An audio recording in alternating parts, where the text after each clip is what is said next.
Mistress texted the millionaire at 2 a.m. His pregnant wife was lying next to him. Mia's world froze when she heard her husband's phone buzz at 2 in the morning. The faint glow lit up his face. Oliver Harding, a man she believed was devoted to her and their unborn child. A surge of cold dread rippled through her pregnant body. She didn't want to check his phone, but the fear of secrets gnawed at her. When Mia finally glanced at the screen, a single text message shattered her blissful illusion. In that moment, the heavy truth loomed. He had a mistress. What was supposed to be a peaceful night revealed the hidden cracks in a perfect life. Mia Harding had always considered herself someone who lived a charmed life. Not because she was born into money, she wasn't, but because she believed in love, hard work, and good karma. She and Oliver had met when they were both struggling entrepreneurs in their 20s. Mia worked as a freelance marketer, learning the ins and outs of social media promotion and brand building. Oliver was brimming with untested ideas for a new tech startup. Their synergy was immediate. Mia taught Oliver how to pitch to investors in a way that appealed to emotions as well as numbers, and Oliver introduced Mia to the possibility of dreaming bigger than she'd ever thought possible. Their love story felt like it belonged in a fairy tale.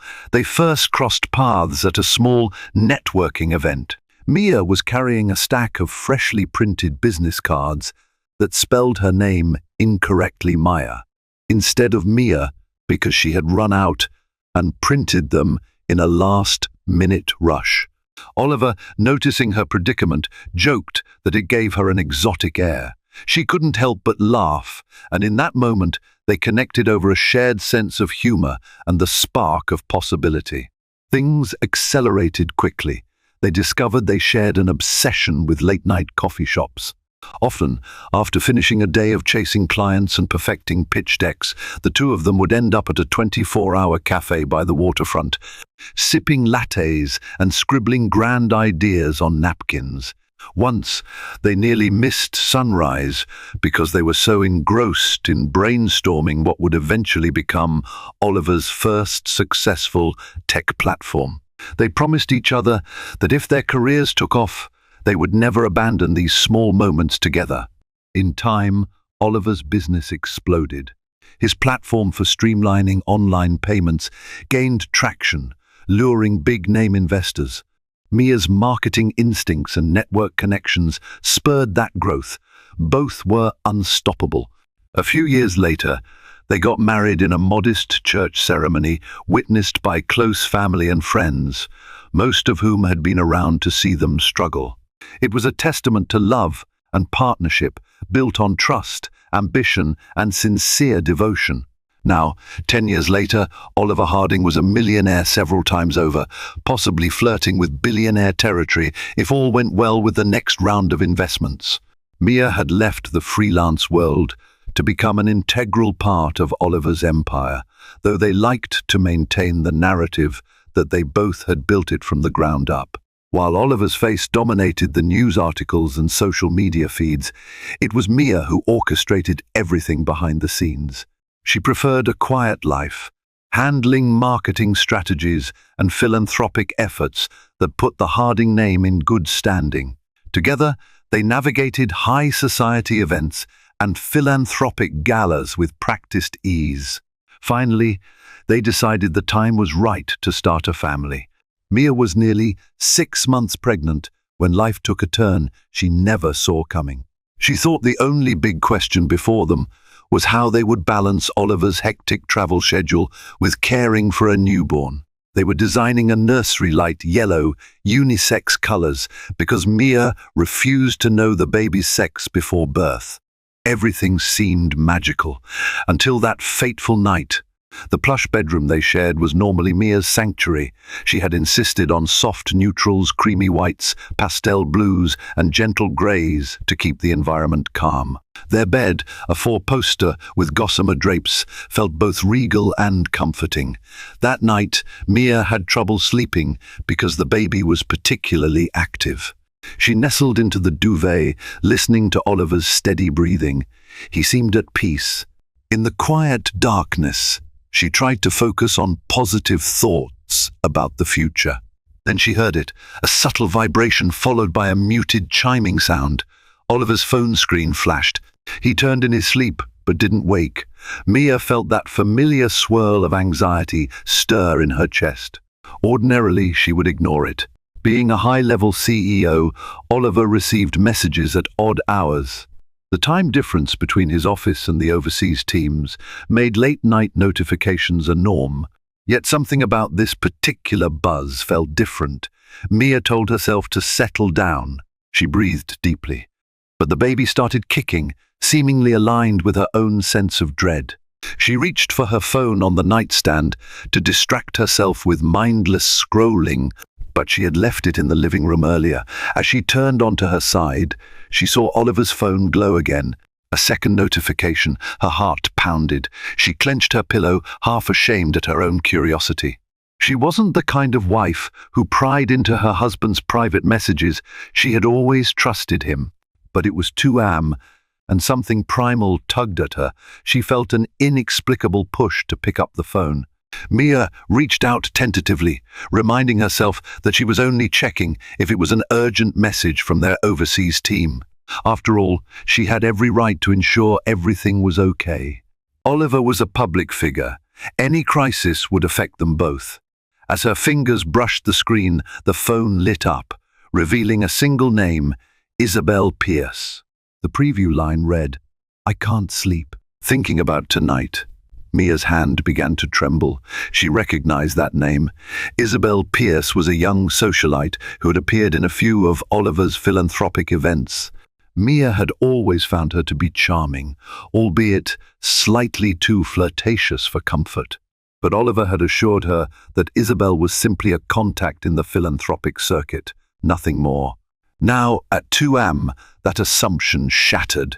Mia's eyes darted to her husband, still sleeping calmly, blissfully unaware that his carefully woven story was unraveling. She pressed her trembling lips together, trying to steady herself.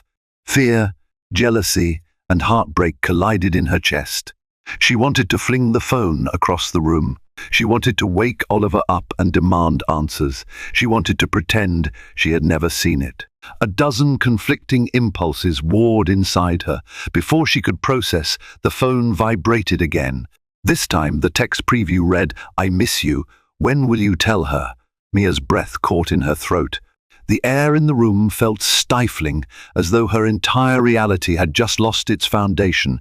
She feared the adrenaline surging through her body might harm her unborn baby. She placed a protective hand over her stomach, whispering a silent apology to the little life within. She fought the urge to scream. Instead, she crawled out of bed, phone in hand, and headed into the ensuite bathroom, shutting the door behind her as gently as possible. In the warm glow of the bathroom light, she stared at the reflection of a woman she barely recognized. Her auburn hair was messy, her eyes wide with betrayal. She touched the phone screen again, breathing raggedly. Another text arrived. "Isabel, you said you wanted me to be patient, but I can't share you anymore."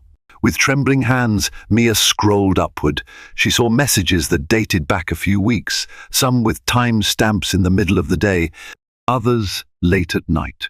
Texts that hinted at dinners, secret meetups, undisclosed trips she had known nothing about. Overwhelmed, she nearly dropped the phone. Gasping for air, she locked the screen and set it on the bathroom counter. She closed her eyes, pressing both hands to her cheeks, hot tears streaming down.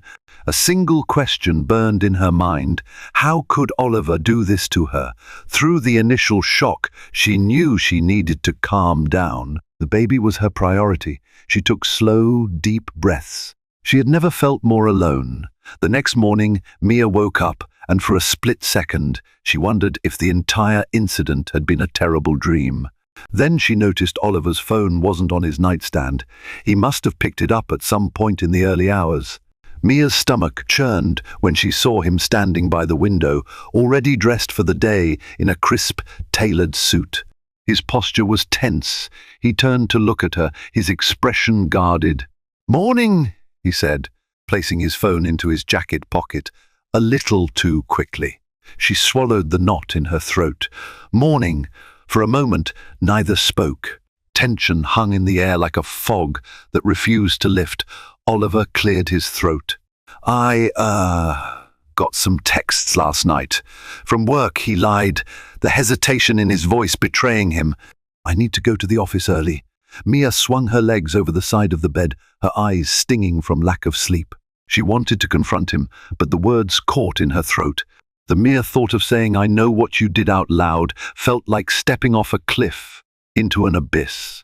She forced a nod. Right, I'll see you later. He lingered, possibly expecting her to protest. When she didn't, he leaned down, pressed a kiss to her temple, and whispered, I love you, Mia. Then he left the room. She stared at the closed door, knowing his words rang hollow. She reminded herself that she had to stay calm. This was no longer just about her heartbreak. It was also about the innocent life she carried. Her mind raced. She needed time to think, to plan her next move, to figure out if she could confront Oliver, or if she should gather more information. Part of her wanted to pack her bags and leave, but the other part needed to understand how deep this betrayal went. In the hours that followed, she busied herself with tasks. She tried to distract her mind by checking philanthropic event invites, emailing sponsors, and sorting through baby gifts that had started arriving from well-wishers. Each tiny romper and plush toy reminded her of the innocence and purity of a child's love, something so different from the deception swirling in her life right now. Several times she caught herself softly crying, quickly wiping away tears as if wiping away the evidence that her world was crumbling.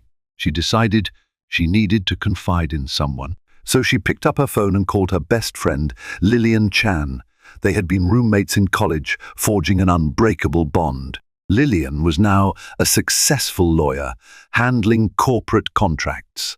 If anyone could offer logical advice without emotionally exploding, it was Lillian.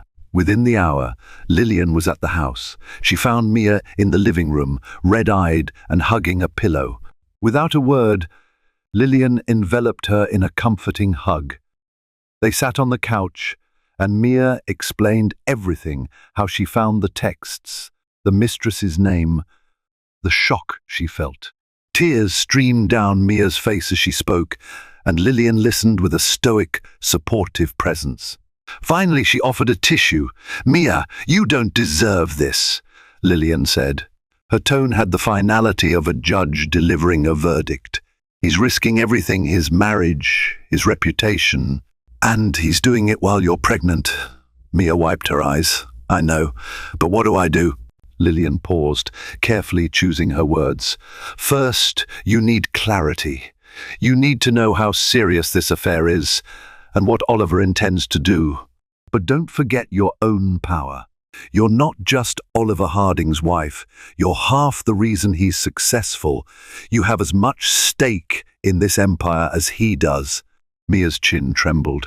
I feel so powerless, though. That's how shock makes you feel, Lillian said gently, placing a comforting hand on Mia's shoulder.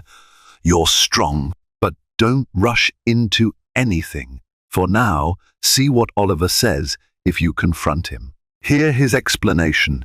Maybe there's more to the story. She gave Mia a sympathetic look, though I doubt it. Mia nodded, hugging the pillow tighter.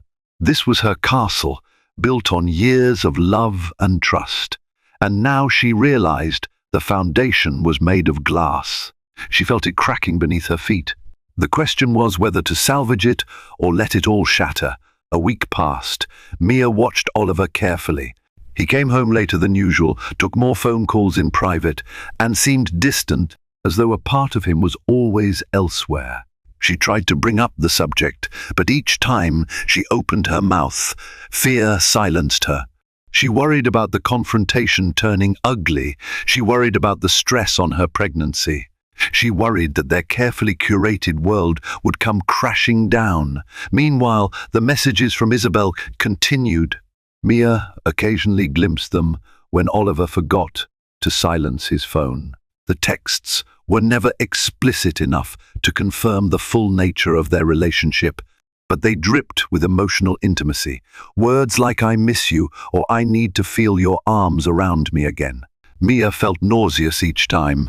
She ate less, but forced herself to maintain some semblance of a healthy diet for the baby. Lillian checked on her daily, urging her to have the talk with Oliver. One afternoon, Mia decided she needed a distraction. She drove to their favorite local boutique to browse for nursery items. On the way in, she glanced at her phone and saw an email notification from the charity board she served on. The subject line read, "Upcoming gala planning meeting hosted by Isabel Pierce." Mia almost dropped her phone. So, Isabel was hosting a charitable gala in the next week. Mia's mind spun. She realized that Oliver had mentioned an upcoming gala, casually remarking that he had work obligations that night. He hadn't, however, mentioned the name of the host. A surge of determination coursed through Mia. She decided to attend that gala. She had every right to be there. She was part of the charity board, after all, and she was curious about who exactly this Isabel Pierce was behind the mask of a philanthropic socialite. That might give her the information she needed for the confrontation that loomed on the horizon. With renewed focus, Mia left the boutique and headed home to prepare her attendance. She emailed the organizers to confirm her spot, even though she was expected as a board member. Then she texted Lillian, the first going to the Pierce Gala, "Need moral support. You in?" Lillian's reply was immediate. "Absolutely. Let's do this." The night of the gala arrived quickly. Mia dressed in an elegant but loose, fitting gown that accommodated her pregnancy. She chose a midnight blue chiffon that draped gracefully, a silent statement that she was still the poised, strong wife of Oliver Harding. Her hair was swept into a simple updo. Her makeup was subtle but accented her features with a quiet confidence. Lillian arrived in a sleek black cocktail dress, her fierce aura providing an invisible shield around Mia. They entered the extravagant venue, a luxury hotel ballroom adorned with crystal chandeliers, white floral arrangements, and subtle mood lighting. It was the kind of upscale event Mia and Oliver had attended countless times. The difference tonight was that Mia was on a mission. Across the room she spotted Oliver. Her heart lurched. He was speaking to a small circle of investors, wearing a tailored tuxedo that fit him like a second skin. He held a glass of champagne in one hand. His polished, confident smile, usually her source of pride, now felt like a blade twisting in her heart. Standing near him was a tall, striking woman in a shimmering silver gown. Her long, blonde hair cascaded down her back. That had to be Isabel Pierce. Mia's chest tightened. Lillian placed a hand on her shoulder. "Breathe," she whispered. "You can do this." Mia nodded, exhaling slowly. She navigated the crowd with practiced ease, exchanging polite greetings with other board members and donors. She made her way to Oliver and Isabel, making sure her approach wasn't obvious. She lingered by a nearby table where hors d'oeuvres were being served. She watched as Isabel touched Oliver's arm while laughing at something he said. Mia noted the way Oliver's gaze lingered on Isabel, the subtle tension in his posture, indicating he was hyper-aware of the younger woman's presence. Mia's nails bit into her palm. This woman was no figment of her imagination. She was real, vibrant, and dangerously close to her husband. Suddenly, Oliver turned, and their eyes locked. His expression faltered. He clearly hadn't expected to see Mia here. Quickly, he composed himself and excused himself from the group to approach her. "Mia, I didn't know you'd be attending," Oliver said, forcing a casual tone. He offered a quick glance at Lillian, who nodded politely. Mia held her ground, determined to keep her emotions under control. "I'm on the board, Oliver." "Of course I'm here." Oliver cleared his throat. "Right. Yes, of course. Sorry, it's been so busy. I must have forgotten to mention it." Before Mia could respond, Isabel joined them. Up close, Mia had to concede that the woman was breathtaking, flawless complexion, piercing blue eyes, and an air of quiet confidence. She offered a courteous smile. "Miss S. Harding, it's lovely to see you," she said, her voice carrying a practiced graciousness. She turned to Lillian, giving her an equally polite greeting, then quickly refocused on Mia. "I'm thrilled you could make it tonight. It's an honor to have such high-profile donors supporting this cause." Mia fought the urge to glare. Instead, she forced a polite smile, her tone steely. "The cause is indeed important. I'm happy to support it." Isabel flicked her gaze toward Oliver. A barely perceptible tension passed between them like a secret only they shared. Mia caught it. Lillian must have noticed too, because Mia felt Lillian's hand discreetly touch her back in solidarity. Throughout the evening, Mia observed Oliver and Isabel. They tried to keep their distance in public, exchanging only polite pleasantries when in view. But from the corner of her eye, Mia saw them slip away together once or twice, heading down the corridor or stepping onto the balcony. Each time, Mia felt a stab of pain, but also a cold anger. The illusions were fading. This was real. The mistress wasn't just a name in Oliver's phone. She was flesh and blood, weaving her way into Mia's circle. When the formal presentations concluded, people began to mingle more casually. Mia stuck close to Lillian, who looked ready to pounce at the slightest provocation. Eventually, Mia mustered the courage to approach Isabel alone. She found her near the lavish dessert table. "Miss Pierce," Mia greeted in a tone laced with subtle challenge. Isabel turned, feigning surprise. "Miss S. Harding, is everything all right? You seem tense." Mia took a shaky breath. "I'm sure you're aware that Oliver and I are expecting a child." Isabel's composure faltered just enough to confirm her guilt. "Yes, that's wonderful news," she said, her voice a little too stiff. "Oliver is thrilled." Mia's heart thundered.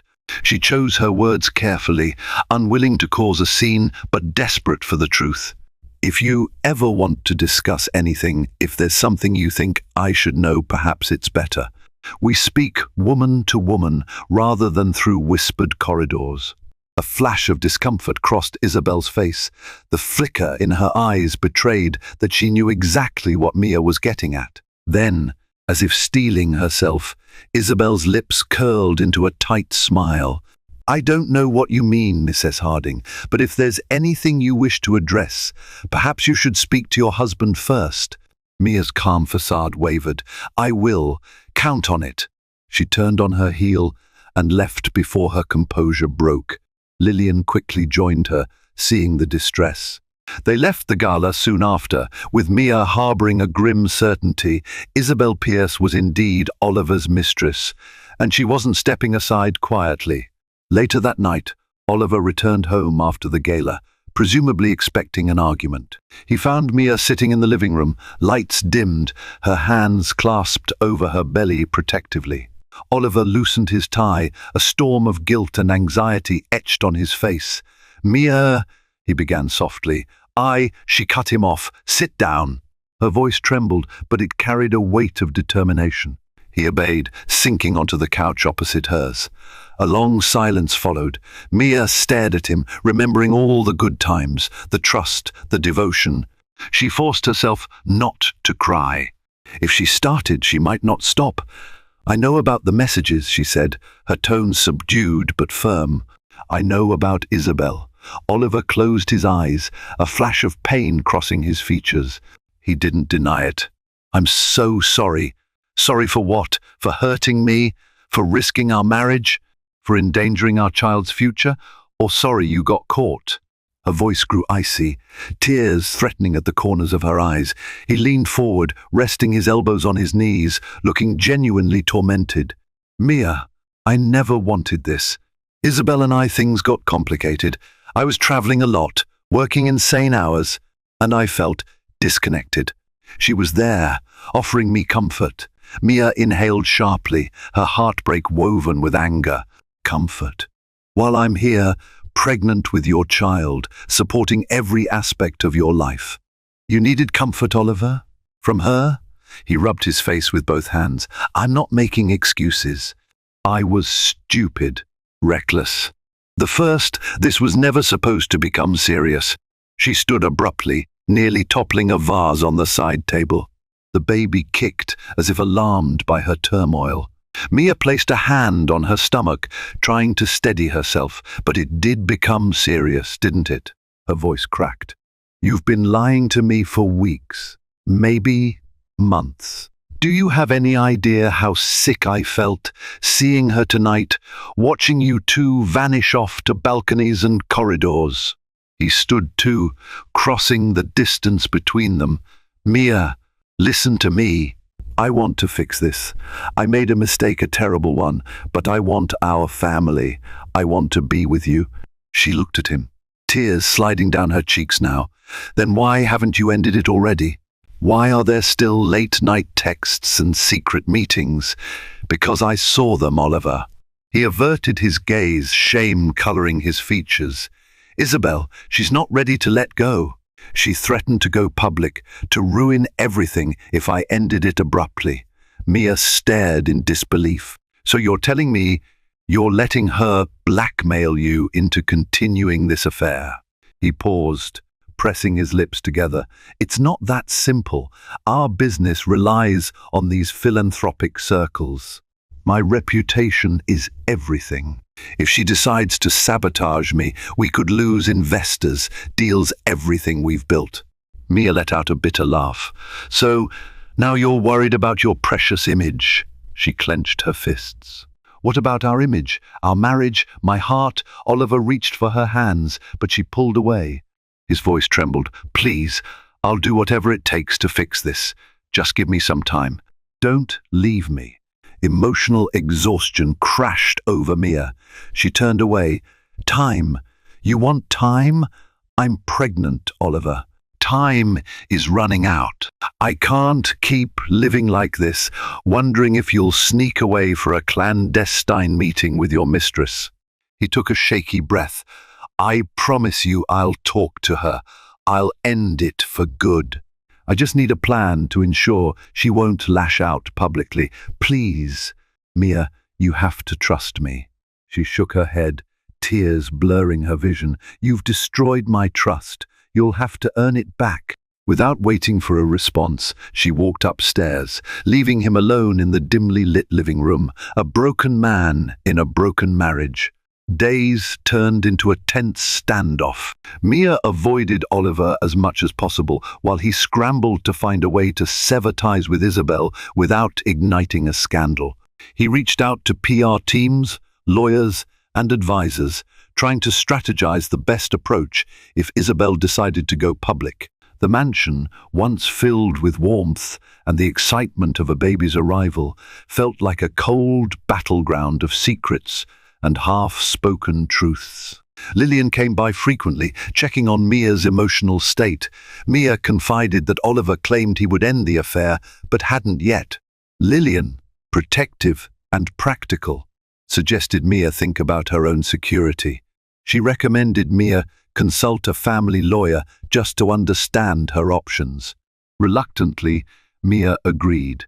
She met with a discreet attorney, an old colleague of Lillian, who assured her that Mia was in a strong legal position. She could claim a significant portion of the marital assets if they divorced, and she had enough evidence to demonstrate Oliver's infidelity if a public battle ensued.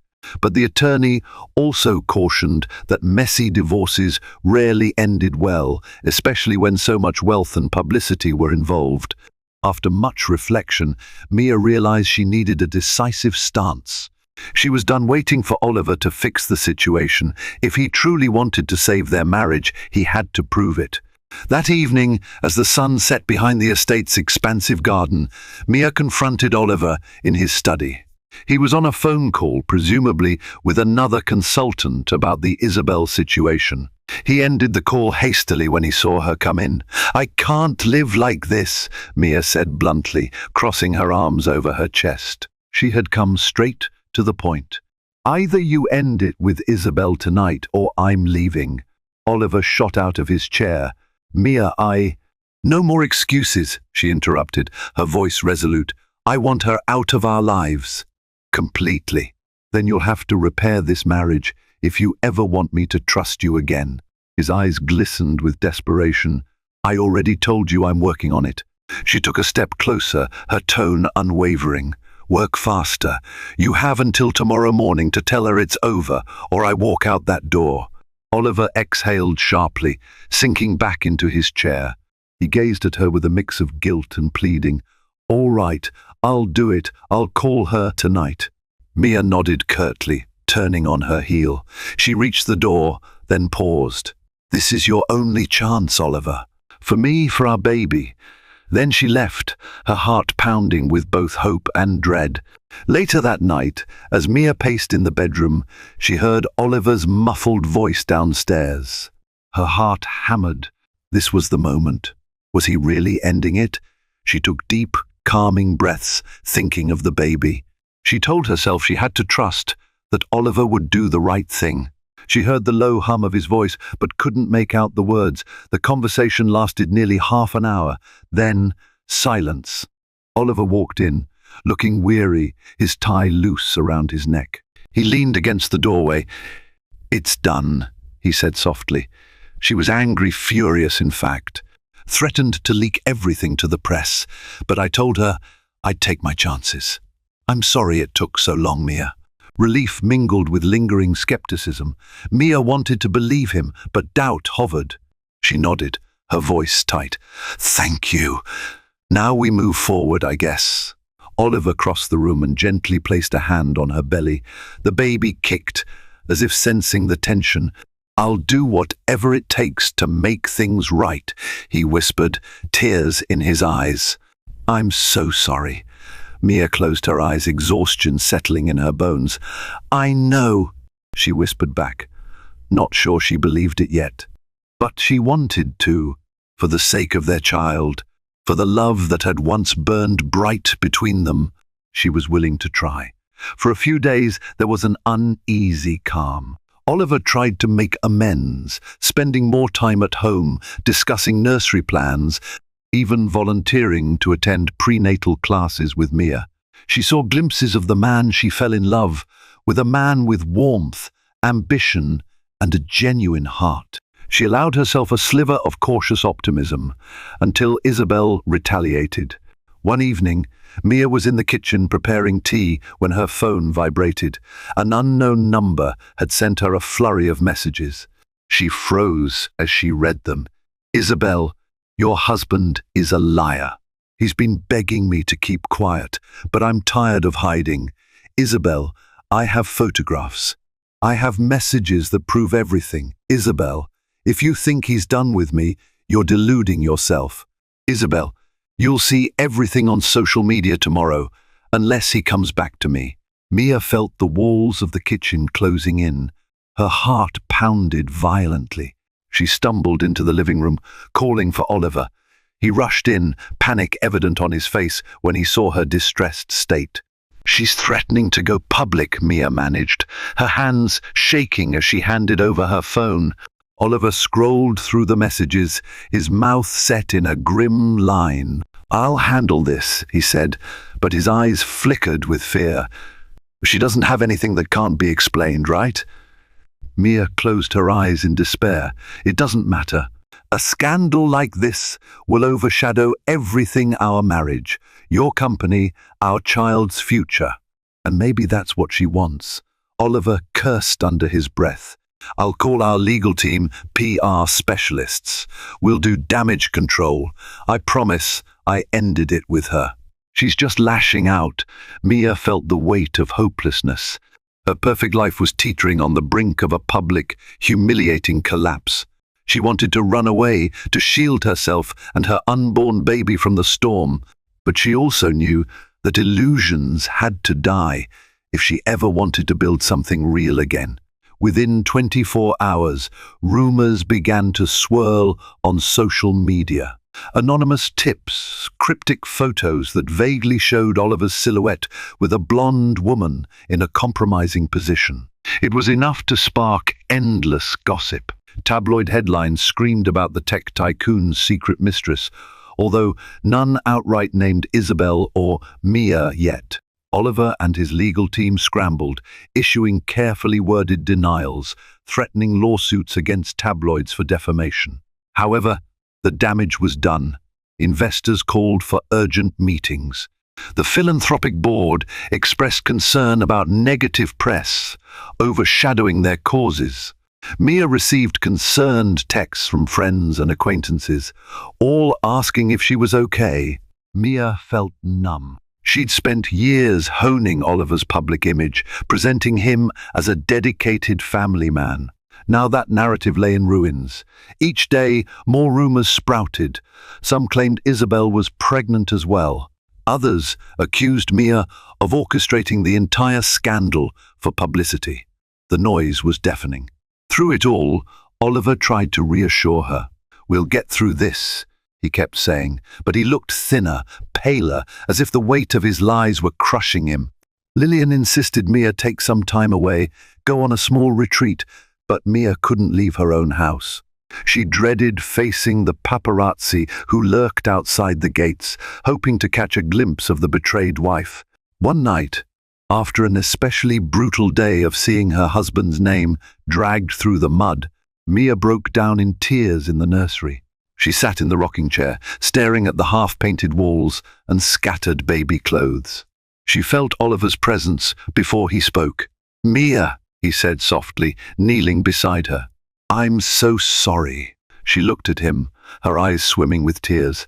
"I wanted a loving home for our child, Oliver. I wanted security, trust, everything we worked for. And now," she gestured helplessly at the swirling chaos beyond these walls, "we've lost it all." He swallowed hard, tears glistening in his own eyes. "I can't erase what I did, but I still love you. Please believe me." She brushed away her tears. "It's not just about love anymore. It's about whether we can rebuild." "I don't know if I can." Oliver bowed his head. "You have every right to feel that way. Just know that I won't stop trying." As the scandal ballooned, Isabel made her boldest move.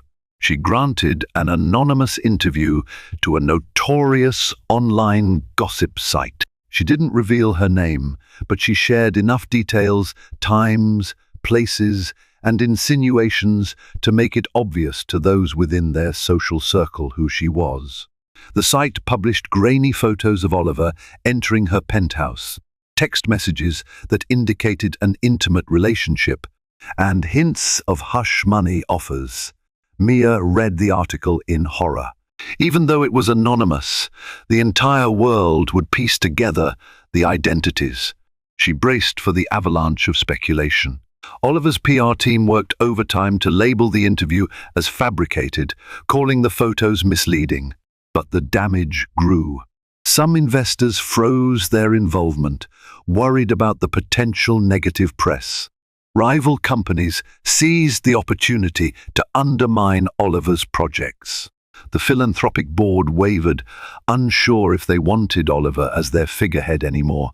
Meanwhile, Mia felt like she was living in a bad dream. She was hounded by reporters, her phone flooded with calls. She stayed inside most days, curtains drawn. The stress took a toll on her pregnancy. At one of her prenatal checkups, the doctor warned that her blood pressure was too high. She needed to rest and reduce anxiety for the baby's sake. Lillian insisted Mia come stay at her apartment for a while to escape the media circus. Mia agreed, seeing no other option. With Oliver's blessing, she packed a few essentials and left the mansion under the cover of night. She felt a pang in her chest when she kissed Oliver's cheek goodbye, uncertain when or if she'd return. In Lillian's cozy guest room, Mia found temporary solace. She turned off her phone, disconnected from social media, and focused on the baby. She spent her days napping, reading, and practicing light meditation. Lillian, protective as ever, handled phone calls and updates. Occasionally, Oliver would swing by, armed with groceries or small gestures of affection. He promised that the worst storm was passing, though Mia felt uncertain. Then, out of nowhere, an opportunity arose. Another high-profile scandal dominated the news cycle. An A-list celebrity was caught in a huge controversy. The tabloids shifted focus, and the Harding affair was momentarily overshadowed. Oliver's PR team saw their opening and launched a charitable initiative that had been in the works for months. They publicly highlighted Mia's involvement and the philanthropic aims, rebranding Oliver as a compassionate entrepreneur. The negative headlines receded, replaced with neutral or even positive coverage. The respite was a blessing. Slowly, interest in Isabel's story waned. She tried to stir more drama on social media, but the public's attention had moved on. Her final card, an interview naming names, never materialized, likely because Oliver's legal team threatened serious legal repercussions if she broke confidentiality laws or defamed him without proof. A month passed in relative calm. Mia, still cautious and guarded, maintained her distance from Oliver, though she occasionally visited the mansion for baby-related matters. The nursery was nearly finished. Oliver poured his energy into making it perfect, a sign of penance and hope. With the baby due in a few short weeks, Mia made a decision. She couldn't carry this turmoil into the delivery room. She needed peace, one way or another. Oliver invited her to dinner at the mansion to talk. She accepted, mustering her courage. She arrived at dusk, the house bathed in the warm glow of sunset. Oliver had prepared a simple meal. They ate in near silence, both aware of the tension. After dinner, Oliver guided her to the nursery.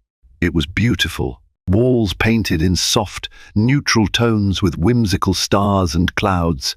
A sturdy crib lined with plush blankets, shelves stocked with children's books. He turned to her, eyes full of apology. "I want our child to grow up in a home filled with love. I know you have every reason not to forgive me, but I hope we can start fresh." Mia ran her fingers along the edge of the crib.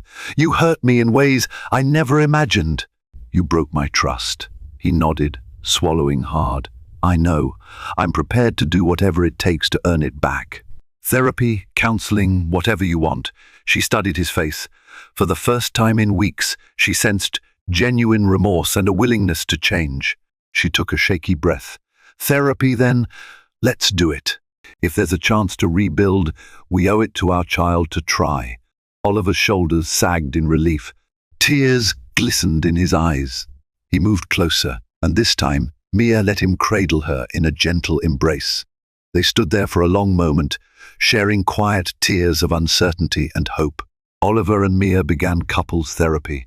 They delved into painful truths, dissecting the roots of Oliver's affair, his insecurities, the suffocating pressure he felt as a high-profile CEO, the emotional distance that had crept into their marriage.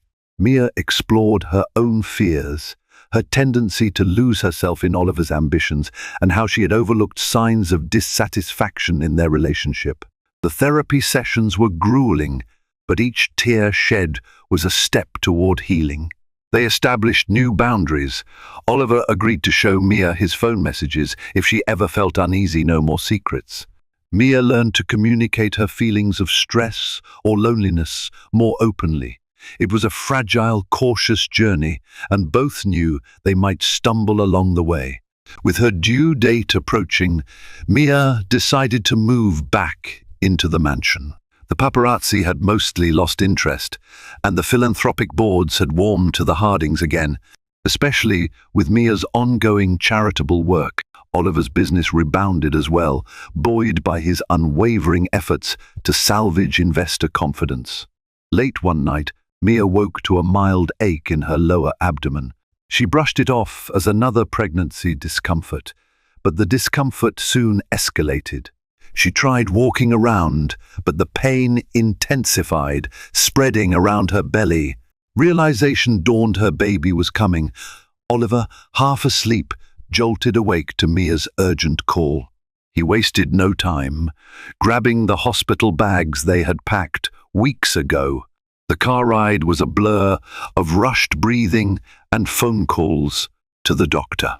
Hours later, Mia found herself in a hospital delivery room, sweat coating her brow, tears of pain mingling with tears of anticipation. Oliver stayed by her side through it all, holding her hand and whispering encouragement. In that raw, visceral moment, there were no scandals, no mistrust, just two people fighting through pain and uncertainty to bring new life into the world. After several exhausting hours, the baby's cries filled the room.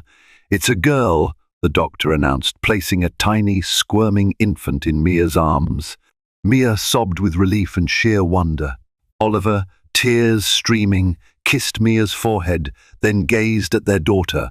A profound sense of awe and gratitude enveloped them. In the weeks that followed, the Hardings settled into a new routine. They named their daughter Olivia Rose Harding.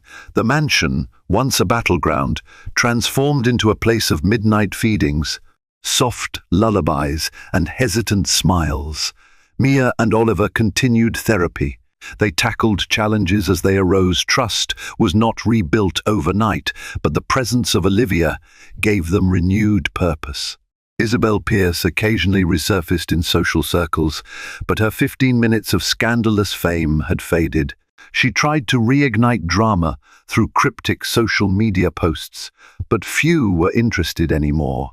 Oliver had severed all ties, refusing any contact that wasn't strictly professional, and even that was nearly non-existent. Mia chose not to engage publicly in any war of words.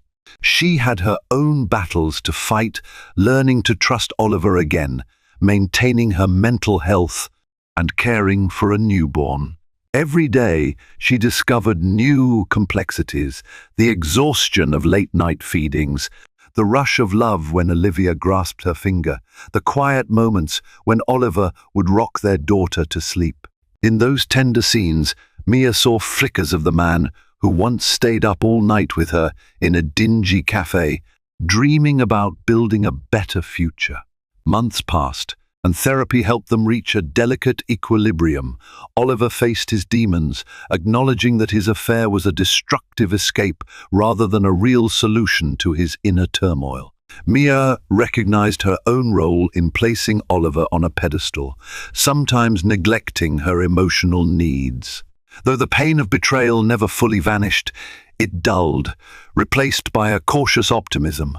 Mia began to re-establish her own identity. She returned to marketing consulting on a flexible schedule, finding fulfillment in helping startups, especially those founded by women. She no longer needed to revolve her entire world around Oliver's ambitions. Oliver, for his part, embraced fatherhood with uncharacteristic gentleness. Every evening, he hurried home from the office to spend time with Mia and Olivia. No late-night messages, no secrets. Their marriage wasn't the same as before, but in some ways it grew stronger. It had lost its naive perfection, replaced by a lived-in resilience. They had confronted the worst possible betrayal and found a path forward, albeit a rocky one. For Mia, the biggest hurdle remained trusting Oliver fully. She didn't shy away from voicing her doubts during therapy sessions, and Oliver continued to show patience, hoping to prove his commitment day by day. Despite everything, they found moments of genuine happiness. Mia would catch Oliver cradling Olivia, humming a soft tune, lost in the magic of being a father. She saw the remorse in his eyes melt into determination to be better. She felt gratitude that her child was healthy, that they had the resources to give Olivia a bright future. Love, battered and bruised, still glowed. The story of the mistress who texted the millionaire at 2 a.m. had turned into a cautionary tale within their circle. People whispered about the Hardings' near downfall and subsequent reconciliation. Some ridiculed Mia for taking Oliver back. Others admired her strength and willingness to fight for her family. Mia learned not to base her choices on the chorus of outside opinions. She had found her own reasons for staying. Eventually, the Hardings shared a heartfelt statement with the media, a short announcement emphasizing the birth of their daughter, their commitment to family, and their dedication to philanthropic causes. They made no explicit reference to the affair, simply stating they had faced personal challenges and chosen to move forward together. The measured honesty resonated with many, restoring a degree of public sympathy. On Olivia's first birthday, Mia organized a small, intimate celebration. Family and close friends gathered in the backyard, where balloons and a pastel cake awaited. Lillian was there, proud and supportive as ever. Oliver's parents flew in, doting over their granddaughter. Mia's mother cradled Olivia with tears of joy, grateful her daughter had weathered the storm. At one point, Mia stepped aside, watching Oliver and Olivia from a distance. He was helping their daughter pat a birthday balloon, laughing each time she squealed in delight. A wave of warmth and acceptance washed over Mia. She remembered the anguish of discovering that 2am text, the heartbreak of realizing her husband was capable of betrayal. And now, here they were scarred but alive, forging a path that honored both the pain of the past and the hope of the future. Oliver caught her gaze, offering a soft, tentative smile. Mia returned it. In that look, they acknowledged everything: the hurt, the healing, the determination to keep trying. Life was far from perfect, but it was real, and it was theirs. Life has a way of testing our foundations, even when they seem unbreakable. In this story, Mia and Oliver's marriage shatters under the weight of betrayal, only to reveal a path where love can be rebuilt through honesty and determination. Whether they remain forever united or not, the strength they find speaks to the resilience of the human spirit. We've witnessed secrets unravel, hearts break, and a newborn life spark renewed purpose. Yet through every heartbreak and betrayal, there's a chance, no matter how slim, to heal and move forward. The winter wind bit through her threadbare coat, but Sarah Donovan barely noticed. Strolling past neon-lit windows, she couldn't ignore the relentless ache in her belly, an ache caused by hunger and the 6-month child she carried. Shivering on the sidewalk, she glanced up at a massive TV screen, blaring the nightly financial news. There, beaming under the bright studio lights, was a man she once promised to love forever. William Donovan, her husband, a multimillionaire, famous, admired, while she trembled in the cold. Her heart twisted. How had their world turned so cruel? She had nothing, and he seemed to have it all. Sarah Donovan had known hunger before, but never like this. On that frigid evening, the wind seemed to slice through layers of her clothing directly into her bones. She pulled the sides of her coat together in a desperate attempt to keep warm. Through the swirling snowflakes, she could just make out the bright, flashing monitors in Times Square. On the largest screen, a familiar face, William Donovan, appeared. His name scrolled in large letters: Tech Investor of the Year. Applause thundered behind him in the recorded clip. Brightly lit, he was addressing a hall filled with wealth power and cameras from CNN, CNBC, and local networks. Sarah couldn't tear her eyes away. That face, the strong jaw, the slight smile that once reassured her everything would be all right. Now he looked polished, exuding confidence. She hadn't seen him in person for almost a year. Her chest clenched with memories of the day he walked out, arguments about money and ambition overshadowing their love. She'd tried to reason with him to support him, but each conversation ended in a new fight, culminating in the shocking decision he would succeed alone. The flickering billboard cut to a montage of images, William shaking hands with Mark Cuban at a tech conference, then introducing a pioneering piece of software in Silicon Valley. Sarah saw glimpses of glamorous parties William in a tailored tuxedo, accompanied by men and women she had never met. The talk show host concluded the segment by proclaiming, "William Donovan, America's newest business sensation." Then the screen blinked to a car commercial. Just like that, he vanished into the night. Sarah blinked back tears. There was a time William's arms had been her warm refuge, promising they'd face every storm side by side. And now, pregnant with his child, she walked alone on icy sidewalks, scrounging for a place to sleep. She was determined not to cry, but her emotions overwhelmed her as she gazed up at the ironically beautiful Christmas lights decorating the city.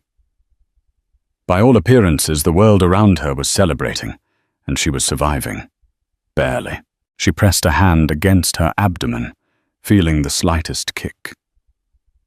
"I'll take care of you," she whispered to the life inside her. It was a promise she intended to keep, though at that moment she wasn't sure how. When she turned away from the screen and stumbled onward, her foot snagged on a piece of broken pavement. A stinging pain shot through her ankle, and she nearly collapsed. She bit down a cry, scanning the crowd for help, but passers-by, preoccupied with their own rush of errands and holiday shopping, scarcely gave her a glance. That's what life had become after she left the small studio in which she and William once lived, alone, invisible. Sarah's pride was bruised, but she refused to crumble. She passed by a bakery. Through the window, the smell of fresh bread made her stomach twist. She had to preserve her last dollar for the cheapest motel, a place with peeling wallpaper and barely functioning plumbing, but at least it was indoors. She stepped inside, bought a small roll and devoured it in 3 bites. Outside again, the wind roared, intensifying the city's clamor. Still clutching her abdomen, she decided that tomorrow everything had to change. She would find a job. She'd scour the city for help. She would not let her child enter this world with nothing but sorrow. But for tonight, she needed a place to rest, a place that wasn't some abandoned corner or shadowed alley. Even if it cost her last few dollars, she had to prioritize the safety of the life inside her. As Sarah walked away from the mesmerizing screens of Times Square, one thought pulsed in her mind. Her husband, the man she had once loved beyond reason, was thriving. And here she was, pregnant and alone. Could the chasm between them grow any wider? Long before he was the darling of business magazines and tech summits, William Donovan was a daydreamer writing code in the corner of the local university library. Sarah remembered the first time she saw him. It was her sophomore year, and she was majoring in English literature at Columbia. The library's back table had been her favorite spot, quiet, perfect for reading. She noticed him, a junior in computer science, leaning over a laptop with an exasperated scowl. Curious and drawn by the intellectual frenzy in his eyes, she'd asked, "Need any help?" Although Sarah barely understood advanced programming, the question sparked the first real conversation they ever had. William's exhausted face broke into the shyest of smiles, and she recalled thinking, "He's kind of cute under all that stress." They chatted about his class project, an algorithm for data compression. Sarah confessed she was more comfortable discussing Shakespeare than software, and he teased her gently. From that moment on, they were a constant presence in each other's lives. Their connection seemed effortless. He awakened her interest in technology's potential. She introduced him to literary classics, weaving in metaphors about love and ambition. They started dating by Christmas break of that year, with sweet, simple moments, late-night walks around campus, scrounging for cheap coffee in the student lounge, trying out new ramen spots around Manhattan. They were two dreamers, William longing to found a tech startup, that would revolutionize how people shared data, and Sarah hoping to become a novelist. The future seemed limitless. She could still feel the way he used to grasp her hand whenever she doubted herself, as if to say, "We'll get through anything." Yet as graduation approached, financial stresses haunted them. William, determined to compete in the tech world, pitched his software to small investors, but faced constant rejection. Sarah, meanwhile, struggled to get traction for her short stories, or even land a decent internship. Their families offered little financial support. William's parents, proud owners of a modest real estate business in upstate New York, expected him to follow a more traditional path and often expressed skepticism toward his entrepreneurial obsession. Sarah's mother, whose chronic illness drained the family's savings, couldn't help beyond a few encouraging phone calls. When they got married in a humble civil ceremony right after graduation, they were brimming with hope. Their honeymoon was a short weekend, spent in a budget motel near Niagara Falls, the only getaway they could afford. But they didn't care.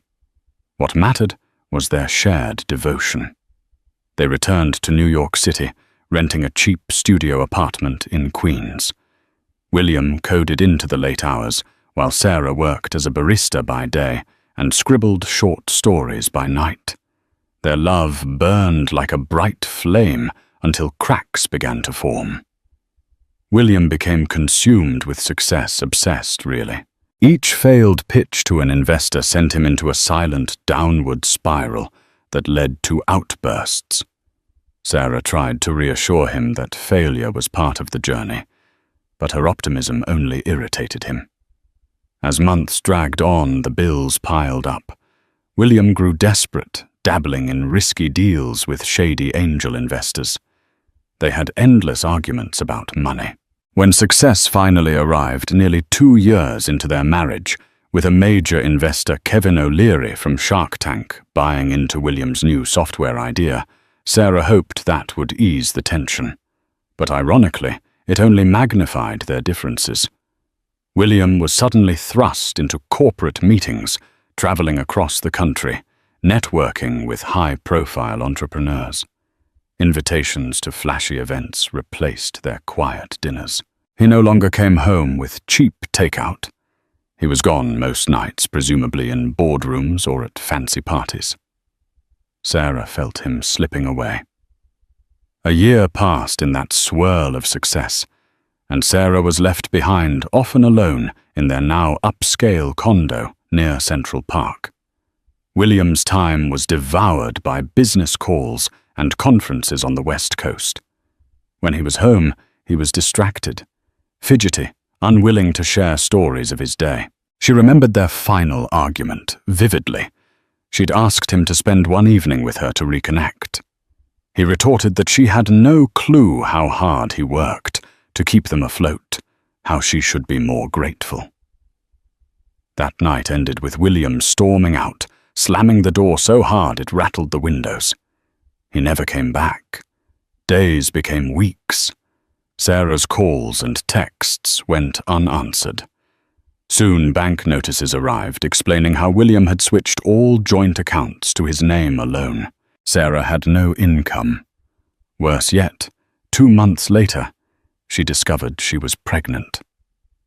Fear overrode any bitterness, but desperation set in. Rent soared, her barista job didn't pay enough, and she could no longer afford the condo. Before long, she was forced onto the street. She tried contacting William's PR office, but the line always went to a polite assistant who left her on hold until she hung up in frustration. Now, witnessing his face on the giant screen in Times Square, that entire whirlwind of a past threatened to engulf her. She reminded herself of one vow she'd made, standing in that battered apartment with an eviction notice in hand. I will survive and protect this child. If the father refused to care, she would find a way.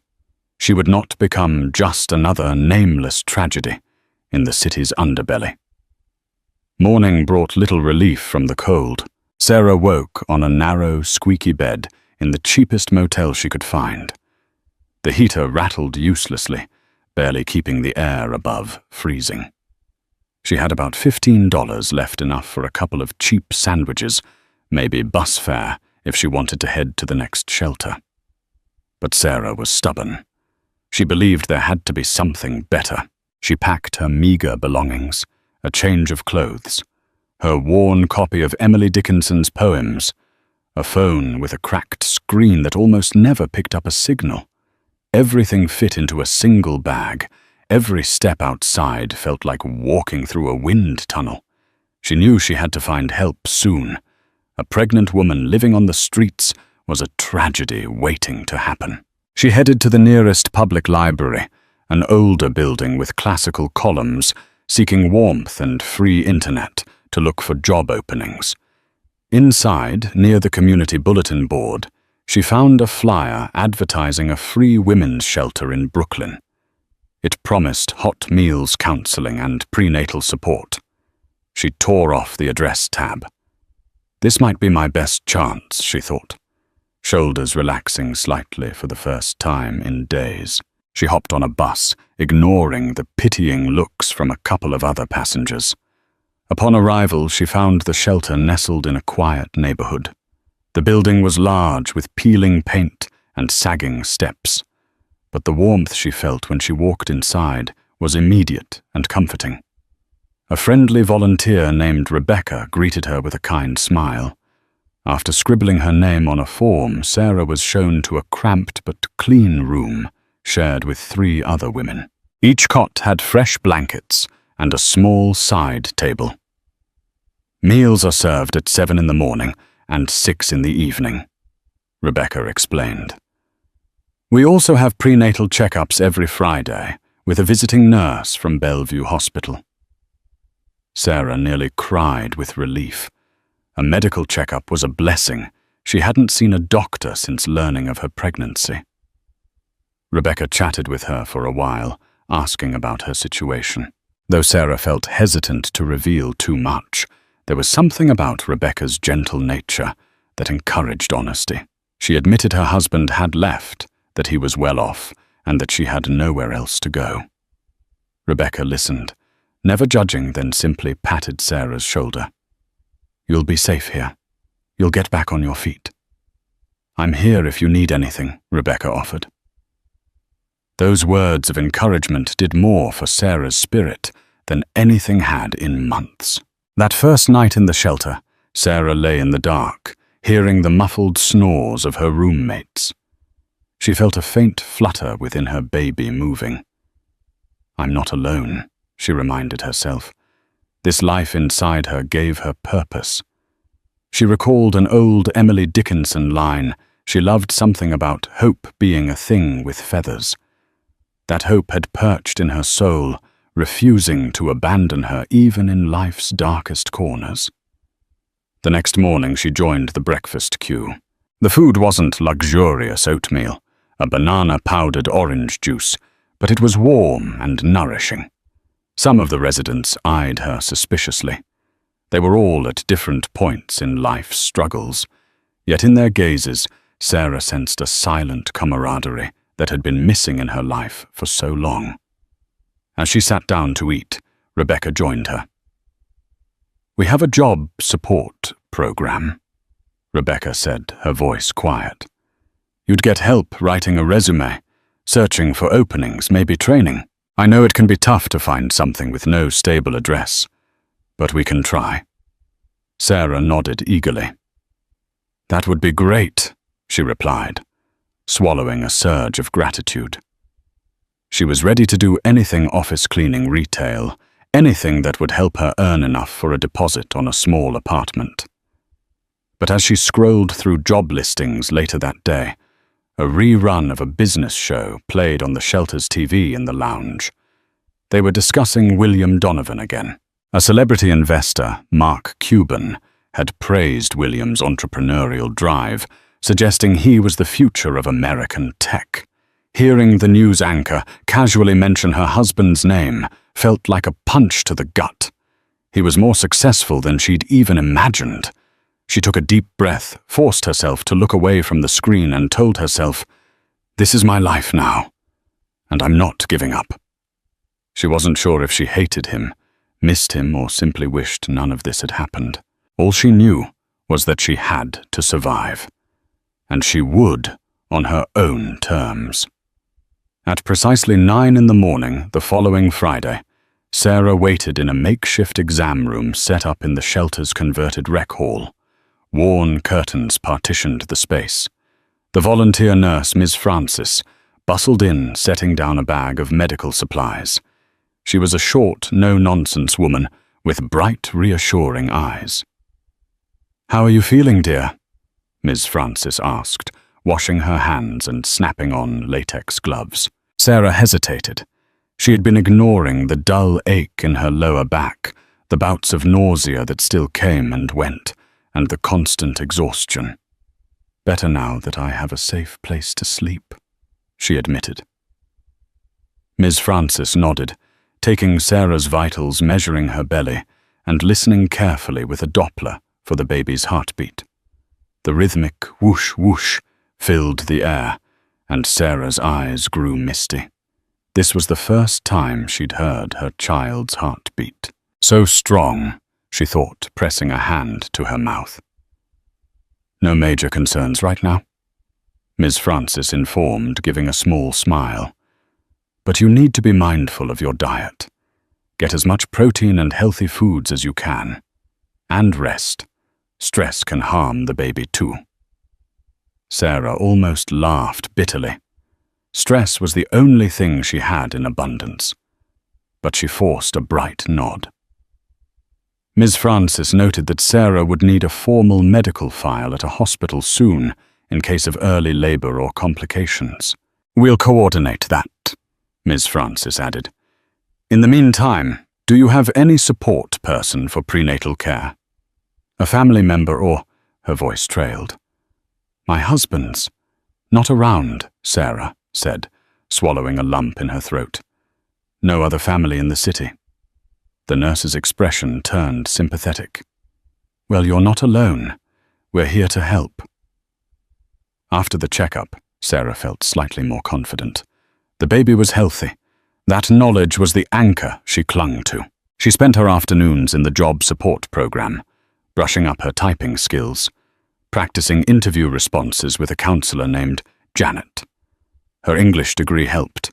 She applied for positions as a receptionist, an editorial assistant, or even a part-time tutor. Most responses came back negative. Employers didn't want someone with an unstable address, or they required advanced certifications. But Sarah persevered. Days turned into weeks. The bulge in her belly became more pronounced, and so did the heaviness in her heart. She tried to keep track of the outside world, scanning newspapers in the library for job ads, occasionally glimpsing headlines about William Donovan's skyrocketing success.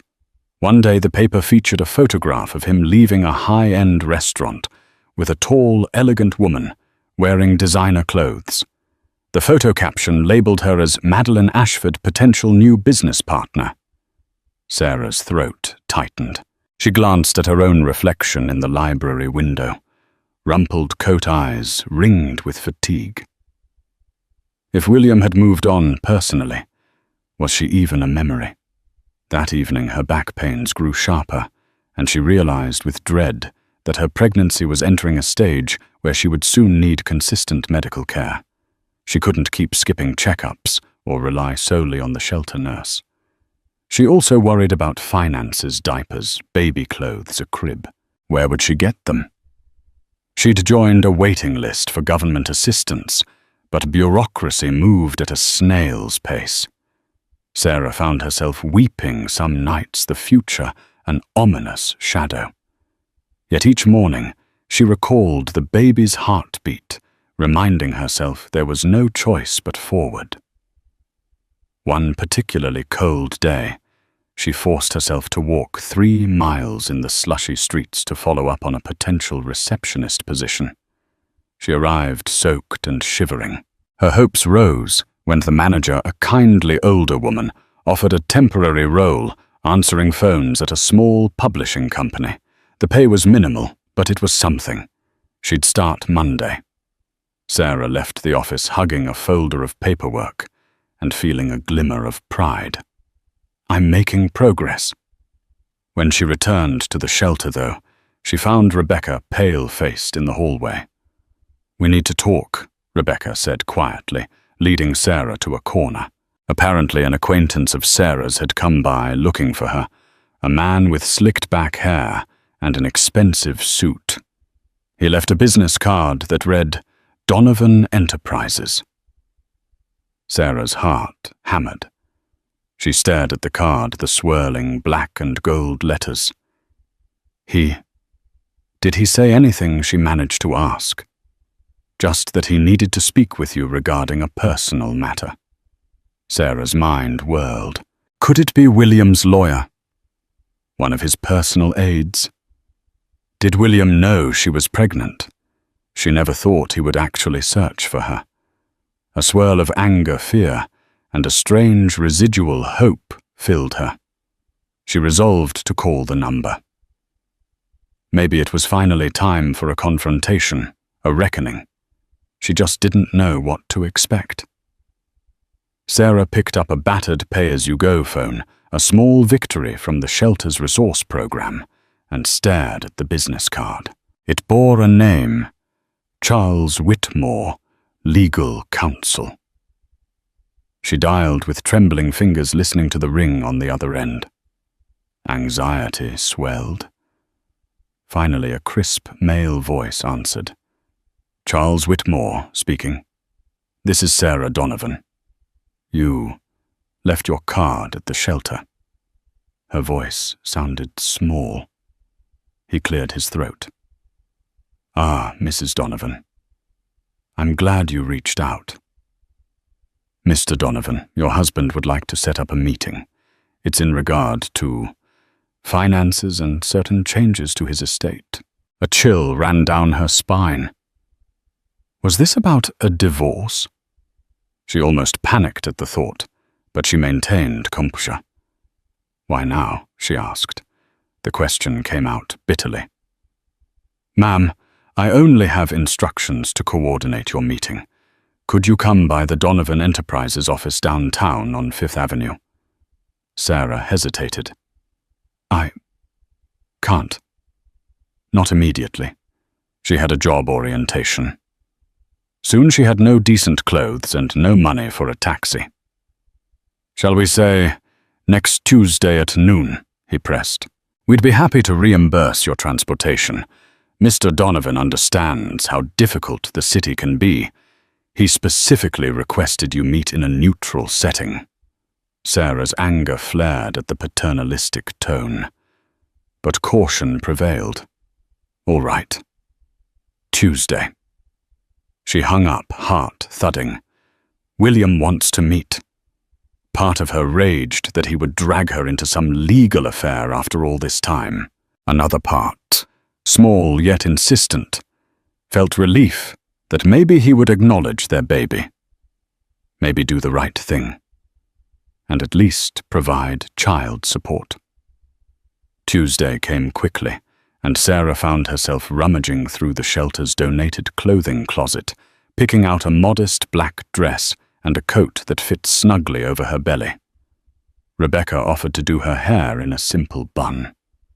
As she left, half a dozen women in the shelter wished her luck, though they knew only that she was meeting her ex. The Donovan Enterprises office towered over Fifth Avenue with mirrored glass windows. Sarah approached it anxiously, ignoring the doorman's raised eyebrow when she walked in. The marble-floored lobby gleamed, and well-dressed professionals hurried past, exuding an air of wealth. A statue of William's trademark D logo was on display near the elevators, a testament to his success. Charles Whitmore, a tall, slim man with graying hair, emerged from behind the reception area and greeted her with a polite bow. Mrs. Donovan. Right this way, he said, leading her to a plush conference room overlooking the city skyline. Soft leather chairs, a polished mahogany table, floor-to-ceiling windows showcasing Central Park. Everything screamed opulence. She perched on a chair, feeling out of place. Moments later, the door opened. In walked William Donovan. He wore a tailored charcoal suit and stepped forward with a hesitant smile. Sarah's throat constricted at the sight of him. He looked the same, yet different, older, more confident. She stood instinctively, placing a protective hand on her abdomen. If he noticed her rounded belly, he didn't show any immediate reaction. "Sarah," he said quietly, as though testing the word. He paused, his eyes flicking to her stomach, then back to her face. "Thank you for coming. I didn't realize you were, are you?" She inhaled sharply. "Pregnant," she finished. "Yes." "For nearly 6 months?" A fleeting expression of shock, maybe guilt, flashed in his eyes. "I didn't know," he said. You didn't tell me." Anger boiled in her. "I tried. You cut all contact. You walked out. And..." Her voice trembled. She clenched her fists. "You were too busy with your empire to pick up the phone." He exhaled, looking pained. "I'm sorry. I truly am." He sank into the chair opposite her, rubbing his temples. "I messed up. I realize that now. I've been going through a lot, but it's no excuse." She eyed him warily, uncertain if this was genuine remorse or a performance. "So why am I here?" "Did you need me to sign divorce papers? Is that it?" William shook his head vigorously. No. That's not it at all." He looked at Charles, who stepped forward, clearing his throat. "Mr. Donovan asked me to assist in drafting an arrangement to provide you with financial support, enough to cover all prenatal care, childbirth expenses, and living costs. In addition, there's a trust fund he'd like to establish for the child." Sarah felt a wave of conflicting emotions, relief that there was some practical solution, indignation that he thought money alone could fix everything, and a flicker of hope. "What about us?" she asked, voice barely above a whisper. "Our marriage?" William gazed at her, eyes clouded.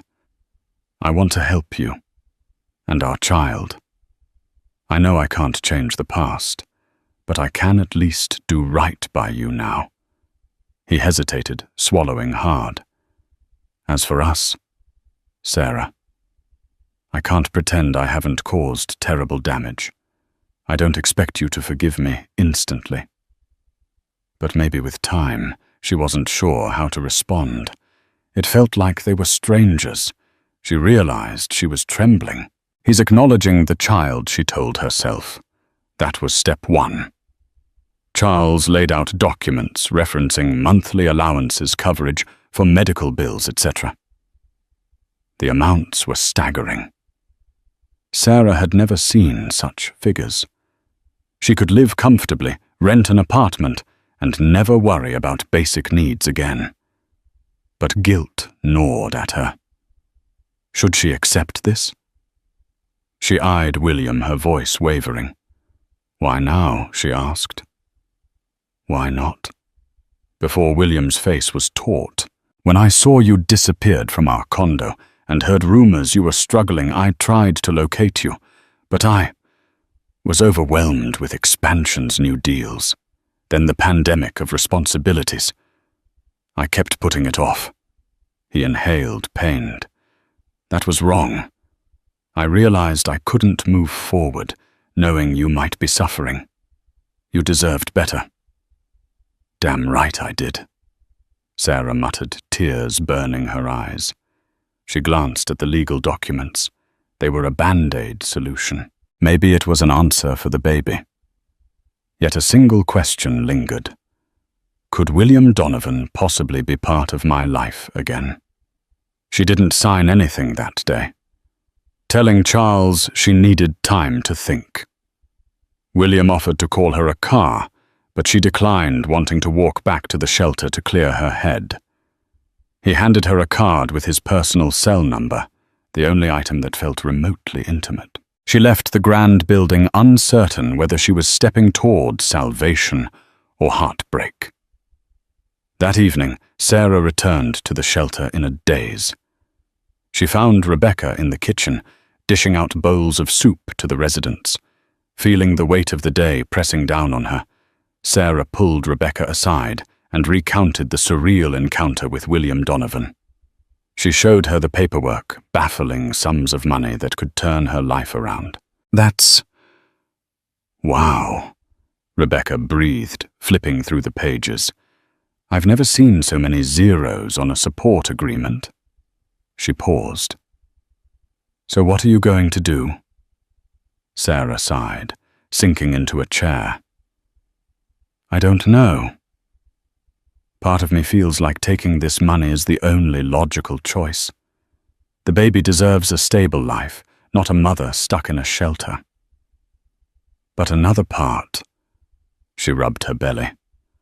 "I'm scared he's just trying to buy off his conscience. If I sign, do I lose my dignity?"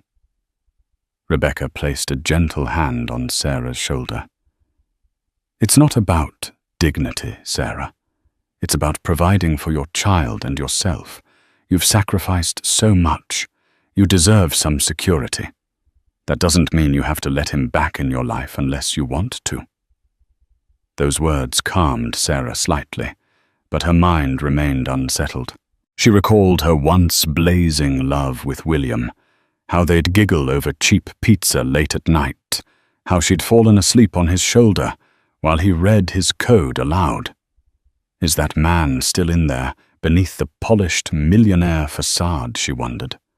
A part of her yearned for closure or even a chance at reconciliation. But the hurt was fresh, the betrayal still raw. The baby's well-being, however, was paramount. That same night, she carefully reviewed the documents, scribbling notes and questions in the margins, wanting to ensure she wasn't signing away any rights inadvertently. If William was sincere in his remorse, maybe she could start by accepting financial support, then see if anything else could be salvaged later. She set the papers aside, resolved to meet with Charles again in a few days. Meanwhile, Sarah's new part-time receptionist job started. She commuted by bus, then hopped the subway to a modest building in Midtown, stepping into the small publishing house. The environment was busy, yet casual stacks of manuscripts, coffee mugs on every desk, editors arguing about grammar. On her first day, she answered phones, directed visitors, and fetched coffee for staff meetings. By lunchtime, she was exhausted, but a gentle wave of triumph swelled inside her. "I'm working. I'm making strides." During a brief break, she scrolled her phone and saw a new message from William. "Please let me know if you have any questions about the agreement. Also, I hope you're doing well." That was all. So formal, yet tinged with a cautious warmth. Sarah stared at the screen, unsure how to reply, eventually typing a short, "I'm still thinking. I'm safe. Thanks." She pressed send. Her heart hammered, but she forced herself to focus on her tasks. Over the following week, she gradually came to a decision. She agreed to sign the financial support arrangement, but made it clear to Charles Whitmore in an email that she didn't want William controlling her life. She insisted on having her own apartment in her own name, a modest but comfortable place near the shelter, so she could remain in the supportive environment until she felt truly stable. She also wanted the freedom to make medical and personal decisions for the baby. If William truly wanted to be involved, they could discuss visitation and co-parenting later. To her astonishment, William agreed to all of it, no arguments. He forwarded a preliminary lease, for a small 2-bedroom in a decent neighborhood, the rent fully paid for a year. Sarah felt a surge of relief. He's taking responsibility, she thought. Maybe there was a shred of the old William left. But was she ready for more than just a transactional arrangement? Late one night, cradling the phone, she impulsively dialed his personal number. He picked up immediately, sounding anxious. "Sarah." She swallowed. "I just wanted to say thank you," she managed, "for the help." Silence filled the line, then a soft exhale. "Of course. It's the least I can do." Her voice trembled. "This baby, William, it's ours. He or she deserves 2 parents who at least respect each other." He murmured, "I'd like that. I'd like to earn your respect again. And maybe one day, your forgiveness." Tears slipped down her cheeks. She remembered how once, years ago, they could share entire nights, simply talking, dreaming. She had so many questions for him: why he abandoned her, what truly motivated his success, whether there was any love left. But for now, she whispered, "Good night, William," and ended the call. By the time Sarah was entering her 7th month of pregnancy, her life looked drastically different. With William's financial support, she moved into the small but cozy apartment. The walls were painted a cheerful cream color, and there was an extra room she planned to turn into a nursery. The furniture was minimal, just a sofa, a bed, and a kitchen table. But it was hers. Her name was on the lease. Her job at the publishing house had also become slightly more secure. The manager recognized her punctuality and diligence. They offered her an extended contract for another 3 months. With the baby coming, Sarah wasn't sure how long she could keep working, but at least she had some sense of purpose each day. She'd found a routine that made her feel human again.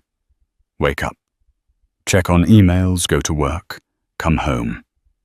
Set aside half an hour to jot down story ideas and then rest. She still visited the shelter occasionally, volunteering to help with new arrivals, offering them a spark of hope in the same way Rebecca had done for her. One chilly afternoon, Sarah heard a knock on her apartment door. She opened it to find William standing there, holding a small bouquet of lilies and a bag of groceries.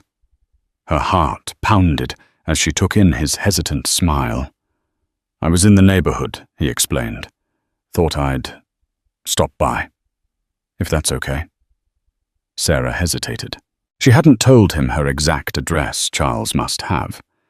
She had been careful with boundaries, not wanting to feel controlled. But she found herself nodding, stepping aside to let him in.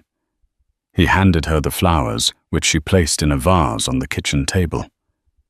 "I brought some things," he said, lifting the grocery bag. "Fresh fruit, vitamins, and a new jacket for you. The weather's getting colder." The gesture caught her off guard. "Thank you," she managed, smoothing her hand over her growing belly. His eyes flicked to the apartment, taking in the bare walls and modest furnishings. "It's nice, cozy," he remarked, trying to fill the silence. He glanced at her abdomen again, then back at her face. "May I ask, do you know the baby's gender?" She shook her head. "I want it to be a surprise," she said softly. "That's wonderful." William looked down, fiddling with the bag. Finally, he exhaled. "Sarah, I know showing up like this might be too forward. I'm trying to respect your space, but I'd also like to be more involved. I want to help with the doctor appointments, the nursery, anything you need." She studied him, noticing a sincerity in his gaze that hadn't been there during their last tumultuous months together. Why the sudden change, she asked. She recalled the humiliating nights she spent on the streets, clinging to her coat for warmth, while he mingled with venture capitalists. William's shoulders sagged. When I left, I was consumed by my ambition, believing I couldn't handle a relationship. I was terrified of failing. I did fail you in the worst way. Then once success arrived, I felt emptier than ever.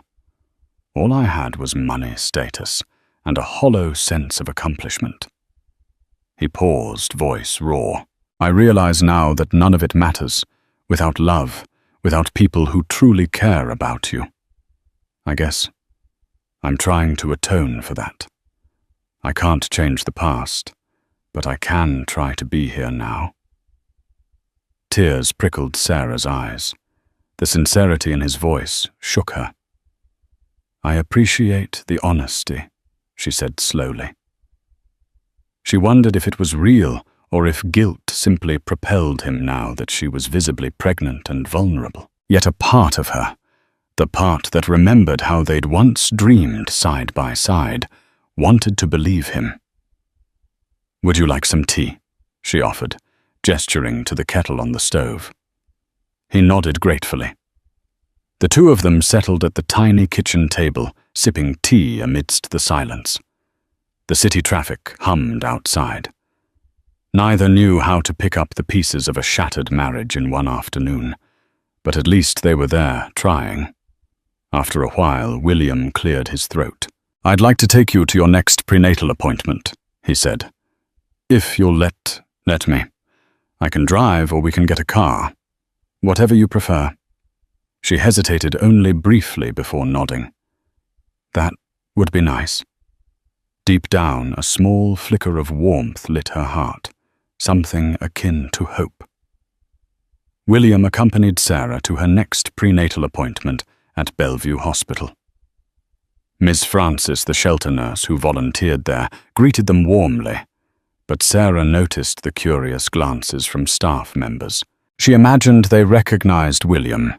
His face was plastered across business headlines. Yet to his credit, he didn't flaunt his status.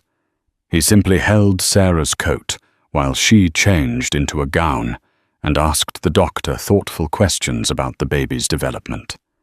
They heard the baby's heartbeat again, steady and reassuring. William's expression softened, and Sarah saw tears in his eyes. A powerful wave of emotion struck her. It was the first tangible moment she realized he truly cared about the child. On their way out, he placed a gentle hand on her back, guiding her through the bustling hallway.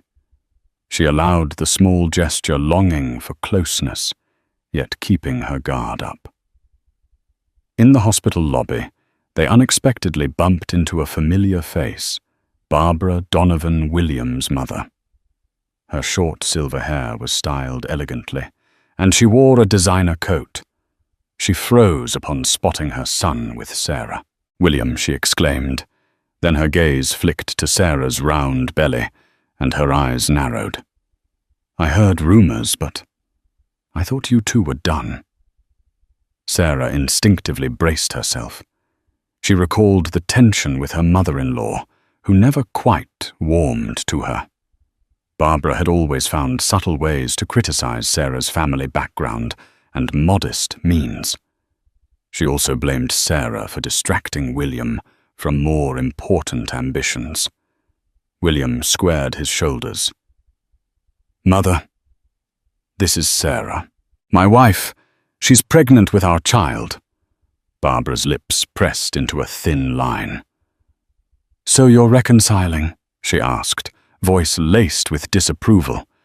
Sarah couldn't hold back. "I wouldn't call it that," she said quietly. "We're trying to figure things out, at least for the baby's sake." Barbara sniffed disdainfully. "William, you have far too many responsibilities to let old mistakes drag you down." She eyed Sarah as if she were an intruder. "Why didn't you tell him you were pregnant sooner?" A flame of anger rose in Sarah. "I tried. He left, and I had no way to reach him. And trust me, I wouldn't call carrying your grandchild a mistake." William gently took his mother's arm. "Enough, Mother. The baby is my responsibility, and I won't have you speak to Sarah that way. We're not discussing this here in a hospital lobby." Barbara sniffed again. "We'll talk later, William." She glared at Sarah with thinly veiled contempt, then turned on her heel and walked away. Heart-pounding, Sarah noticed people staring. She blinked back, tears, humiliated by the confrontation. William's jaw was tight. "I'm sorry." "She had no right to talk to you like that," he said softly. But Sarah's mind raced. She recalled how Barbara had once told her she wasn't good enough for William, that he needed a partner more on his level. Now wealthy and successful, William's family clearly saw Sarah as an obstacle. "It's fine," she muttered, though her trembling hands said otherwise. "I'll manage." They walked outside, the crisp air hitting their faces. William turned to her. "Please don't let her get to you. She doesn't speak for me." Sarah found her resolve. "I won't. But if we're going to co-parent, I need to know you'll stand by me, not be swayed by your mother's opinions." He nodded, eyes earnest. "I promise." Though his promise felt genuine, Sarah couldn't ignore the chill left by the confrontation. She remembered the nights when William's mother belittled her for dreaming of being a writer, for lacking financial security. Would that negativity poison their child's life too? Or had William grown enough to shield his new family from it? Only time would tell. On the drive back to Sarah's apartment, the tension was palpable. William tried to make small talk about the baby's due date, about nursery decor, but Sarah was lost in her thoughts. In a rare moment of vulnerability, he admitted quietly, "My mother was always controlling. Part of why I left was because I felt suffocated by her expectations, by the pressure of success. I let that overshadow you and me. I'm sorry." Sarah clutched her seatbelt. "What's done is done," she said, voice steady. "Let's just focus on the future, on doing right by this baby. That's all that matters." Inside, though, her emotions churned. Could we really have a future together, she wondered? Or is it just going to be co-parenting with a man I once loved? At her apartment, he walked her to the door. "Call me if you need anything," he said softly. She nodded, uncertain if she'd ever be ready to let him fully back into her life.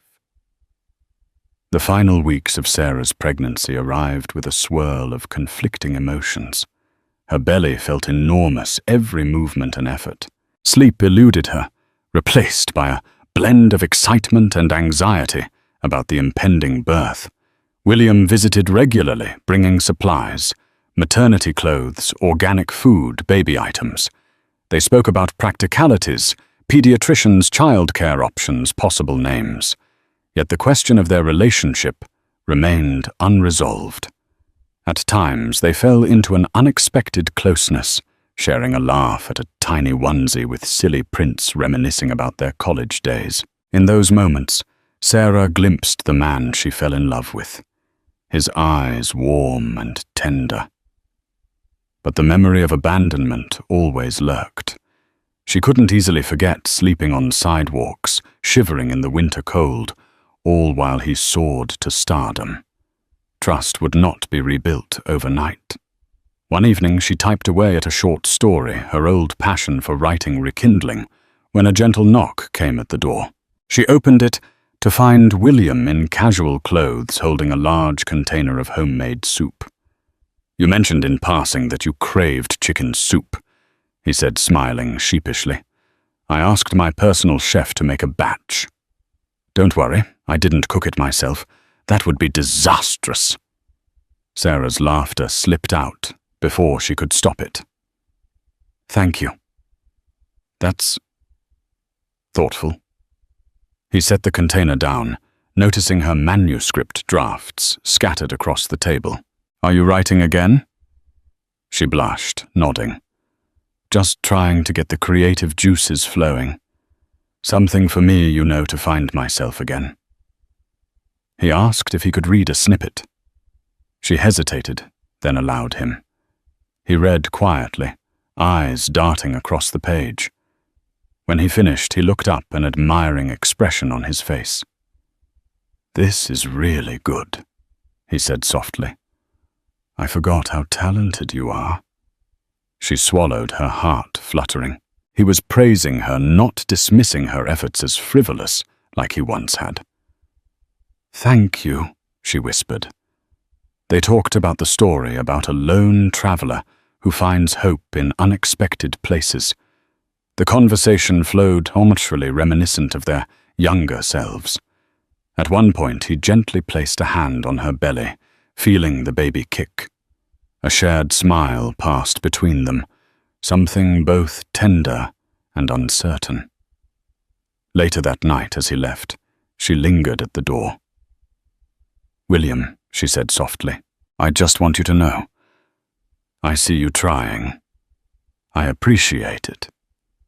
He exhaled, relief washing over his face. "I'll keep trying, Sarah."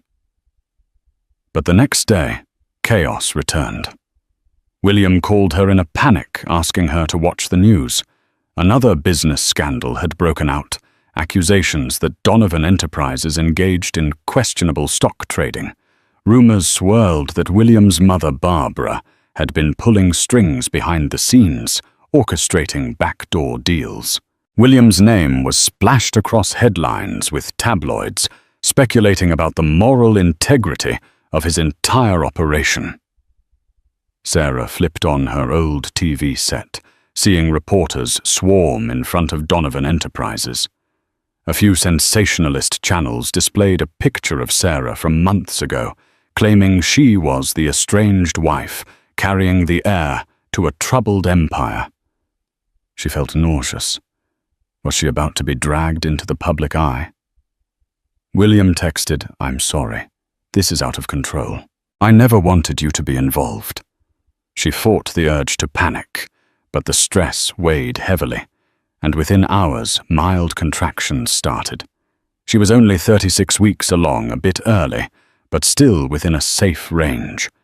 The contractions weren't severe yet, but she felt them enough to know her body might be preparing for labor.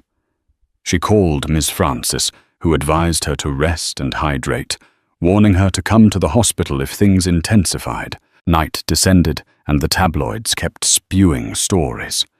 A photo of Barbara, stern-faced, refused to speak to reporters. They insinuated that William's entire fortune could be at risk. Sarah tried not to care about money, but she worried about the baby. If Donovan Enterprises collapsed under scandal, would her child be caught in the crossfire of a messy public fiasco? When William arrived at her apartment, he looked drained, like he hadn't slept in days. "I'm sorry for the media circus," he said, running a hand through his hair. "I had no idea my mother was involved in shady trades. I've fired the people responsible, but the damage is done." Sarah tried to remain calm, but the Braxton Hicks contractions flared, causing her to wince. William noticed immediately fear flashing across his features. "Are you okay?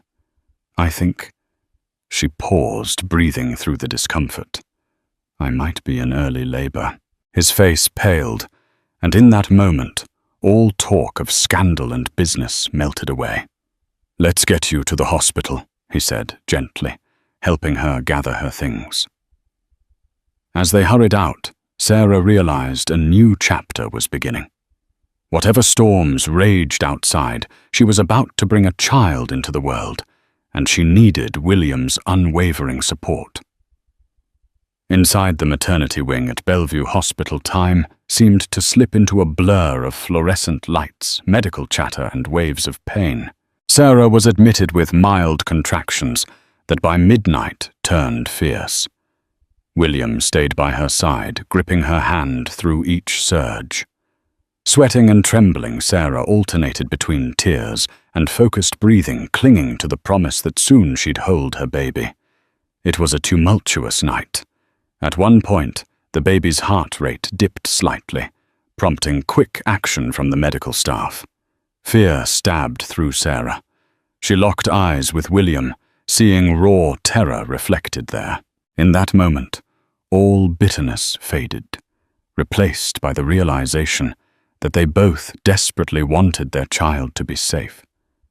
The baby's heartbeat stabilized, and relief flowed. Hours crawled by.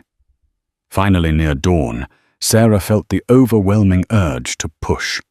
Nurses coached her, encouraging her to bear down. She felt like every muscle in her body was on fire. William murmured supportive words, wiping her forehead with a cool cloth. With a final guttural cry, she felt the release of pain and the sudden miraculous wail of new life. "It's a girl," the doctor announced, holding up a tiny, squirming newborn. A rush of emotions seized Sarah.